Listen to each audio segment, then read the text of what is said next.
知道人拉肚子会怎么样？你知道鸟拉肚子会怎么样吗？怎么样？就是这副样，看一下。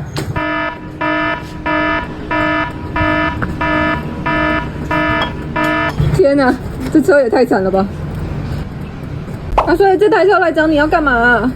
他要叫我帮他洗车，问我有没有空，他只有2个小时。你也有在帮忙洗车吗？